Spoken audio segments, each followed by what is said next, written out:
So sa video na to, i-analyze po natin ang nangyayaring chess Game of Thrones sa ating bansa. At ang magkalaban nga po dito ay ang Marcoses at ang Dutertes. At ang nababasa ko ditong motibo ni PBBM sa mga provocation na ito ay para makapag-declare siya ng martial law. Hello mga kabayans, what's up? This is Mr. Rio once again. Kumusta na kayo lahat mga idol? Day off is over. Sa pagbablog, it's time to vlog again. So sa last video ko po pinag-usapan po natin ang pagmarcha ng mga members ng Kingdom of Jesus Christ papuntang Malacanang na hindi ata nangyari kasi pinasok na ng mga toy police ng administrasyong ito ang isa na namang compound ni Pastor Kibuloy.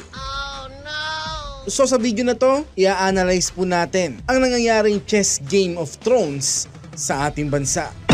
At ang magkalaban nga po dito ay ang Marcoses at ang Dutertes. Well, nagsimula po ang laro ng pangkasalukuyang chess Game of Thrones ngayon nung nag-first move ang Marcos admin na isa-isang isabotahe ang napag-usapan nila ng mga Dutertes. Before election, BBM promised continuity. Yun po ang main reason kaya po siya nanalo. Pero lahat ng yon ay hindi niya tinupad. Because instead of continuity, sinira niya lang lahat ng mga magagandang sinimulan ni Pangulong Duterte. Nagsimula ito nung tinanggal ng Kamara si former President Gloria Macapagal Arroyo sa posisyon bilang Deputy Speaker. At ang pinalit sa kanya ay si Congressman Dong Gonzales. After this, ang naging move ni VP Sara ay kumalas siya sa partidong naka-CMD. After that, nag-react si VP Sara dito at dito nga nagsimula na mabansagan ng taong bayan si Speaker na tambaloslos. Pagkatapos po ng move na yun ni VP Sara, ang naging move naman ng Marcos admin ay tinira ang kanyang confidential funds. Nakaramihan naman sa kanila sa gobyerno ay may confidential funds. At ang nakakatawa pa guys, is bakit hindi nila imbestigahan ang confidential funds ng lahat ng mga nasa gobyerno at meron ito. Ang nangyayari parang kay VP Sara lang nakatapat ang spotlight na parang siya lang ang may confidential funds no? At ang pinakamalaking naging issue nga po kay VP Sara ay yung 125 million daw na ginastos lamang sa loob ng 11 days. Well, let me elaborate this issue para kay VP Sara, okay? Para pag may bumanat sa mga taga-suporta ni VP Sara dyan about doon sa 125 million na ginastos daw sa loob ng 11 days, simple lang po ang rebuttal natin dyan guys. Ang sagot doon is hindi naman po ginastos yun ni VP Sara o ng OVP ng 11 days. Okay? Sadyang malicious lang po ang term ng mga kongresistang gustong sirain ang imahe at pangalan ni VP Sara kasi nga ang tamang term na dapat gamitin doon is 11 days lang ipinamahagi ng OVP sa mga beneficiaries ng iba't ibang programa ng OVP ang 125 million pesos na confidential funds na yun. Napunta po yun sa mga satellite offices, tulong sa buryal at medical hospital bills ng mga taong hindi natugunan ng iba't ibang ahensya ng gobyernong nakatoka dapat dito. So kung wala ang OVP, hindi po sana natulungan ang mga beneficiaries na yon. Okay ba? So finally, na-debunk na rin po natin ang issue na yon kay VP Sara. Pagkatapos po nito, dito na pumasok ang People's Initiative ng Marcos Administration for Chacha na kung saan pinapapirma nila ang mga tao kapalit ang ayuda. Dahil dito, nagkaroon na po ng prayer rally ang mga Dutertes para hadlangan o tutulan ang Chacha ng Marcos Administration dahil naniniwala sila na ang main agenda nito ay manatili sila sa kanilang pwesto at kapangyarihan ng mas mahabang panahon. At binira din po ni former President Duterte dito si PBBM na bangag dahil di umano sa pagiging nitong drug user. At para ma-divert ang issue dahil sobrang damaging nito sa panig ng administrasyon, dito na pumasok ang iba't ibang circus nila.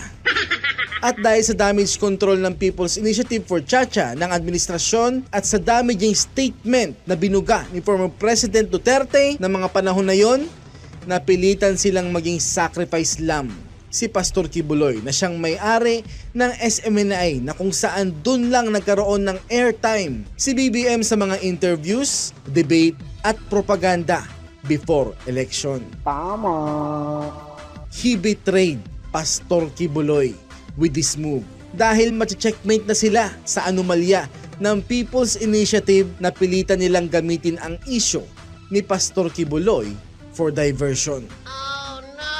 At para syempre mas malakas ang diversion tactics nila, ginamit din nila ang issue ng Pogo na na-divert ang investigasyon sa pagkatao ni Bamban Tarlac, Mayor Alice Guo. Napaka-bad move nito sa Marcos administration kasi ang dalawang personalidad na obviously kilala niya at dating kaalyado niya ay tinraidor niya para sa diversion tactics niya. Tama. So because of PBBM's incompetence, marami ang nagsasabi na nabudol sila nang binoto nila itong presidente na to. So ang after effects nun ay magti-trigger po ito ng anger sa mga tao. Oh no! So parang pinoprovoke tayo ng presidente na to na mag-aklas o mag-rally laban sa kanya. What the? That's provocation number 1. Provocation number 2, yung sa pilitan po nilang pagpapahanap para maaresto si Pastor Kibuloy alang-alang sa 10 milyong pisong bounty dito. So parang pinoprovoke ni PBBM na mapilitang mag-aklas at mag-rally ang 8 million na members ng Kingdom of Jesus Christ laban sa kanya. At ang nababasa ko ditong motibo ni PBBM sa mga provocation na ito ay para makapag-declare siya ng martial law. Oh no! Yun kung loyal at mapapasunod niya ang hukbong sandatahan ng Armed Forces of the Philippines at lahat ng kapulisan dito. Pero tingin ko, walang nakikinig kay PBBM sa AFP, no? Dahilan kaya US Army ang ginamit nila nung huling beses na sumugod sila sa isang compound ni Pastor Kibuloy. Di ba? So kung walang nakikinig kay PBBM sa Armed Forces of the Philippines at kung kalahati lang ng PNP ang magagamit niya dahil hati ang sentimiento ng kapulisan sa performance niya, he is going to declare martial law with what? Half of the PNP? Well, kung totoo ang theory ko at ang mga nababasa ko sa mga nangyayari, this is a certain defeat for Marcos administration. Imagine ang kalaban nila ay ang mga Filipinong nabudol niya. Pucha, millions of Filipino people yon. Plus ang AFP, plus half of the PNP versus loyalistas na 36% plus half of the PNP plus troll center agents ng administrasyon. Pucha, may laban kaya sila? So kung totoo ang mga nababasa ko sa mga pangyayari na hati ang PNP sa leadership ni PBBM at kung hanggang ngayon loyal pa rin ang AFP kay former President Duterte, malaki ang chance na ma-checkmate sa chess game of thrones na ito ang incompetent nating presidente. Wow! Kayo guys, ano sa palagay nyo? May chance?